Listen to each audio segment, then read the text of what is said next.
When God chooses you, he doesn't announce it with comfort. He announces it with isolation. Many of you wonder why people walked away, why doors closed, why you've been left alone in seasons when you needed others the most. It's not rejection, it's redirection. God isolates the chosen because he knows the weight of the calling on your life. He separates you not to punish you, but to prepare you. The isolation isn't your enemy. It's your training ground, the place where clarity, strength, and vision are born. You know, one of the hardest things to understand in life is why isolation comes right before clarity. We live in a world that's noisy, where every moment is filled with distractions. Your phone buzzing, people giving you advice you never asked for, society telling you who you should be. And when God sets you apart, the first thing he does is strip that away. Suddenly the noise is gone. Friends you leaned on disappear. Opportunities you thought were yours vanish, and there you are left with nothing but silence. At first, it feels like punishment. You begin to wonder, why am I being left out? Why is everyone else moving forward while I'm stuck in the shadows? But if you look deeper, you'll realize that isolation is not about taking something away. It's about making space for something greater to emerge. Think about it. When do you really hear yourself? Not when you're surrounded by people, not when you're chasing every opportunity, not when you're distracted by the opinions of the world. You hear yourself when it's quiet. It's in solitude that you confront the deeper questions. Who am I? What am I here for? What do I actually want out of this short, fragile life? These are questions you cannot answer when the volume of the outside world is turned up too loud. So God in his wisdom lowers the volume. He isolates you, not because you're forgotten, but because you're being fine-tuned. And let's be clear, clarity of purpose is not just a luxury, it's a necessity. Human beings cannot thrive without purpose. Viktor Frankl, the Austrian psychiatrist who survived the horrors of Auschwitz, wrote that those who had a why to live could endure almost any holiday. That's not just philosophy, that's survival. When you have a purpose, you can withstand suffering, rejection, loneliness, and even tragedy without it. Even comfort feels meaningless. So when God isolates you, he's not taking you away from people just for the sake of it. He's creating the conditions where your why can finally come into focus. Now let's talk psychology. The human brain has this incredible capacity for focus, but it can't prioritize 20 things at once. It needs constraints, it needs space. And ironically, it often finds that space when we're stripped of what we thought we needed. You lose a job, and suddenly you're forced to confront whether that job defined you. A relationship ends, and you realize you were leaning on that person's vision instead of discovering your own. The pain of isolation pushes you to stop outsourcing your identity and start developing it from within. That's why so many breakthroughs, scientific, artistic, spiritual, come from periods of solitude. If you study the lives of people who shifted history, you'll see this pattern. Moses spent 40 years in the desert before he led a nation. Jesus himself withdrew into the wilderness for 40 days before his public ministry began. Even modern figures, you look at someone like Steve Jobs, he spent years in exile from his own company, and it was during that period of isolation that he sharpened his vision, came back, and changed the world. Over and over, the story repeats isolation before impact, clarity before calling. But here's the challenge most of us run from isolation. We think it means something is wrong with us. We try to fill the silence with noise, music, social media, endless conversations that don't matter. And in doing so, we miss the very gift that isolation is trying to give us. The gift of clarity, the gift of purpose, the gift of hearing that still small voice inside of us that says, this is who you are. This is where you're going. You see, purpose is not discovered in the crowd. It is discovered in the cave. And caves are lonely, caves are dark, caves are uncomfortable. But they're also where transformation happens. That's where you wrestle with your fears, your insecurities, your doubts. That's where you stop being defined by who people say you are and start being defined by the truth of who you are. And if you can endure that, if you can lean into the silence instead of running from it, you come out with something priceless. You come out with direction. You come out with focus. You come out with clarity of purpose. So if you find yourself isolated today, don't misinterpret it. Don't assume you've been abandoned. Understand what's really happening. God is clearing the stage so he can reveal your role. He's taking you out of the noise so he can tune you to the right frequency. He's creating distance not to weaken you, but to help you see clearly where you're meant to go. And the truth is, once you've seen it, once you've touched that clarity, you can never go back. You can't go back to meaningless distractions. You can't go back to living without direction, because clarity is freedom. Clarity is power. Clarity is the foundation on which every great life is built. Remember, this isolation is not absence, it's preparation. God isolates the chosen so that when the moment comes, you'll know exactly who you are, exactly what you stand for, and exactly where you're going. One of the great misconceptions people have about isolation is that it weakens them. That somehow being alone makes you fragile, that without a network of constant validation, you'll fall apart. But the opposite is true. It is in isolation that you discover the raw materials of your own character. Because character isn't forged when everything is comfortable, when the applause is loud, when the support is consistent. Character is forged when you have nothing but yourself to stand on. It's in those moments where no one is watching, no one is clapping, no one is even paying attention, that your true self is revealed. Think about it when everything is going well, when the lights are on you, you don't actually have to be strong. You just have to perform. You have to play the role that people expect. But when you're isolated, when nobody's giving you feedback, when no one is affirming you, the performance ends. What's left is who you really are. And that's where the difficult but necessary process of developing inner character begins. Psychologically, human beings crave belonging. We're wired for community. That's why loneliness can be such a crushing experience. But here's the paradox. If you never step away from the group, if you never experience seasons where you are forced to stand on your own, then your sense of self becomes too dependent on external validation. You become a reflection of what others want rather than an embodiment of your own convictions. And so, isolation becomes necessary because it forces you to answer a critical question: who are you when no one else is defining you? This is where resilience is born. Resilience isn't developed by hearing everyone cheer for you. It's developed by standing in silence and still choosing to move forward. Discipline doesn't grow when someone is holding you accountable every step of the way. Discipline is built when you wake up in the morning, and no one would even notice if you gave up, but you don't give up. You show up anyway. That's character, that's strength. That's what isolation teaches you. Philosophers for centuries have recognized this pattern. Friedrich Nietzsche once said, "He who has a why to live can bear almost any how." But he also warned that most people never develop that inner strength because they're terrified of being alone. They avoid solitude at all costs, not realizing that solitude is the crucible where the self is refined. Without it, you stay shallow. With it, you grow roots so deep that no storm can uproot you. Even from a developmental standpoint, think about children. A child who is constantly shielded from struggle, who is never allowed to sit with discomfort, never learns grit. They might grow up well, like they might even appear confident, but when life inevitably knocks them down, they have no framework to endure. In contrast, the child who learns to navigate loneliness, who learns to endure seasons of not being chosen, who learns to sit with pain and still keep moving, that child grows into an adult with strength of character. That's what God does with his chosen. He allows isolation not as cruelty, but as training. If you look at every great leader, every great thinker, every great reformer, their seasons of isolation were the making of them. Martin Luther King Jr. spent nights alone wrestling with fear and doubt before he stood in front of thousands. Nelson Mandela spent 27 years in prison, stripped of freedom, separated from his people, but it was in that isolation that his character was hardened into steel. He walked out of prison not bitter, but stronger, wiser, more resilient. That's not coincidence. That's the principle. Isolation strengthens the inner core so that when you're placed on the stage of history, you don't collapse under the weight. But most people resist this process. They see isolation as weakness, as rejection, as evidence they're not enough. And because of that, they run to fill the void. Constant distractions, shallow relationships, endless business. What they don't realize is that every time they do that, they rob themselves of the chance to develop the kind of inner character that can actually sustain greatness. So let me put it plainly, isolation is not a detour, it's the training ground. It's not the evidence that you're failing, it's the evidence that you're being prepared for something larger. And the ones who embrace it, the ones who don't run from it, but allow it to do its work, come out of it unshakable. Their confidence isn't shallow, it's rooted. Their faith isn't surface level, it's unbreakable. Their strength isn't dependent on applause, it's anchored in who they've become. So if you find yourself in that place, separated, cut off, unseen, don't despise it. Because this is where the true you is being built. This is where character is forged. And character is what will carry you further than talent, further than connections, further than charisma ever could. When God isolates you, he is not weakening you. He is teaching you how to stand when no one is holding you up.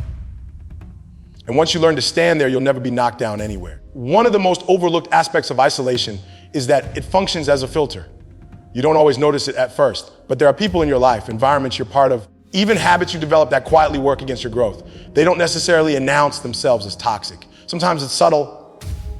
A group of friends who don't challenge you, coworkers who reinforce mediocrity, family members who, out of fear or insecurity, project their limitations onto you. And because human beings crave acceptance, we adjust ourselves to fit. We shrink, we conform, we play small. We tell ourselves it's loyalty when in reality it's compromise. When God isolates you, he begins by cutting off access to those influences. Suddenly, the people who used to be around you stop showing up. Conversations feel different. Relationships you depended on start to fall apart. At first, it feels like abandonment. You start asking yourself, why are these people leaving me? Did I do something wrong? But if you step back and examine it honestly, you'll see something deeper. God is separating you not because he wants you lonely, but because he wants you free. Free from voices that are diluting your vision. Free from environments that are capping your potential. Free from influences that are subtly pulling you away from the person you're supposed to become. There's a psychological reality at work here too. We are social creatures, which means the people we surround ourselves with literally shape who we become. Research in social psychology consistently shows that our habits, our mindset, even our moral compass are heavily influenced by the 5 or 6 people we interact with most. If those people are small-minded, negative, or complacent, then slowly, almost imperceptibly, you begin to mirror that. You adopt their language, their patterns, their worldview. And what's worse, you stop realizing you've adopted it. It just becomes normal. That's why it takes isolation to break the cycle. Stepping away from the crowd, even if it feels painful, creates space for you to ask you, Is this really who I want to be? Or have I simply become a reflection of the people around me? Philosophically, this has been understood for centuries. Plato warned about the danger of living in the cave, where people mistake shadows on the wall for reality. The ones who break free from the cave often find themselves isolated, rejected by those still inside. Why? Because once you see the truth, once you get a taste of freedom, you can no longer tolerate the smallness of the shadows. In the same way, when you're chosen for something greater, God doesn't let you stay in the cave. He pulls you out. And yes, it's lonely. Yes, it hurts. But that separation is the price of clarity. There's also a moral dimension here. Sometimes the influences around us don't just hold us back, they corrupt us. They encourage us to compromise our values, to cut corners, to pursue comfort instead of integrity. And if you're chosen, you cannot afford that. Your calling demands strength, and strength requires purity of character. That's why certain relationships break down when you step into your purpose. It's not that you hate those people or that they're all bad. It's that the direction you're going in is incompatible with the path they've chosen. To walk with them would mean betraying yourself. You see this in history again and again. The prophets of old were often despised not because they were wrong, but because they refused to go along with the crowd. They were separated, even exiled, because their vision clashed with the status quo.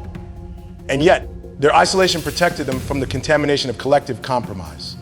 It allowed them to remain true when everyone else bowed to the pressure of conformity. That's the same principle at work in your life. God isolates you because He knows if you stay in certain environments, you'll lose yourself. And your destiny is too important for that. Now, the difficult part is that separation requires courage. It means accepting that not everyone can come with you. It means grieving relationships that once felt central but are no longer healthy. It means letting go of the comfort of the crowd in order to step into the uncertainty of solitude. But what you gain in return is immeasurable. You gain clarity. You gain authenticity. You gain the strength to choose people and environments that align with who you truly are rather than settling for what is simply familiar. So when you find yourself separated, don't misinterpret it as a curse. See it for what it is: protection. Protection from smallness, from compromise, from corruption. It's not that you're being cut off from something good. It's that you're being pruned for something better. Remember this: not everyone who starts with you is meant to finish with you. And not every environment that once sustained you is capable of carrying you into your future. Isolation removes the dead weight so you can move freely. It clears the noise so you can hear your own voice. It separates you from the shadows so you can walk in the light. So the next time God pulls you away from certain people, certain environments, certain influences, don't fight it. Don't chase what He's trying to remove. Trust that the separation is not rejection, it's elevation. One of the most misunderstood truths about life is that responsibility always comes before recognition. Everyone wants the stage, the spotlight, the platform, but very few are willing to carry the weight that comes with it. And here's the reality: responsibility is heavy. It requires discipline, self-control, resilience, and the ability to make decisions that don't just affect you, but everyone connected to you. That's why God isolates the chosen. He knows that without preparation, the weight of responsibility will crush you. So before He puts you on display, He takes you into hiding, not to diminish you, but to prepare you. Think about this practically. When you step into a position of leadership, whether that's leading a family, a business, a movement, or a nation, you inherit not just authority, but accountability. Every choice you make has consequences that ripple outward. And if you're not prepared for that, if you haven't developed the capacity to handle that weight, you'll buckle under the pressure. You'll let down the very people you were meant to serve. That's why isolation is so critical. It's the training ground where you build the strength to handle responsibility before you're entrusted with it. Psychologically, human beings have a tendency to overestimate their readiness. We think we're prepared for greatness long before we actually are. But the research is clear: competence takes time, and maturity comes only through tested endurance. Isolation creates that space. It's where you learn to manage yourself before you manage others. It's where you learn to regulate your emotions, discipline your habits, and cultivate focus. Because if you can't lead yourself in private, you'll never be able to lead others in public. Philosophers understood this principle as well. Aristotle spoke of the concept of virtue ethics, the idea that greatness is not an act but a habit. Character, discipline, courage, temperance, these are not traits you magically acquire when you step into leadership. They are developed through repeated practice, often in the unseen corners of life. That's what isolation does.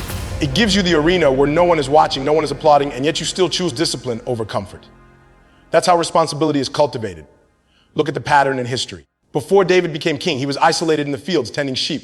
It was there he learned courage fighting lions and bears long before he ever faced Goliath, before Moses led Israel. He spent 40 years in the desert as a shepherd, hidden from the stage, learning humility and patience. Even in the modern world, great leaders and innovators often endure seasons of obscurity before their breakthroughs. Those seasons are not wasted, they are the proven ground. Without them, the weight of responsibility would destroy them. But here's where most people struggle. They see isolation as inactivity. They interpret it as a pause, as wasted time, as though nothing is happening. What they fail to see is that responsibility is being forged beneath the surface. Every unseen act of discipline, every moment of self-control, every decision to keep going when no one notices, These are the bricks being laid to build the foundation of responsibility. And when the time comes, that foundation will determine whether you can stand or whether you'll crumble. This is why shortcuts never work. People who chase recognition without preparation eventually collapse. We see it everywhere in politics, in business, and entertainment. Talent may open doors, but only character and responsibility can keep them open. And character is built in isolation. God will not put more on you than you can carry. If you're still isolated, it's because He knows the responsibility He's preparing you for requires more weight training. The irony is, isolation often feels like the exact opposite of preparation. It feels like being forgotten. It feels like stagnation. But in reality, it's the place where God is developing the muscles you'll need later. And if you waste it, if you resent it, you risk stepping into responsibility unprepared. And that's far worse than waiting. So if you're chosen, don't despise your season of isolation. Understand what it is. It's the gym where your responsibility is being built. It's the classroom where your discipline is being tested. It's the battlefield where your endurance is being forged.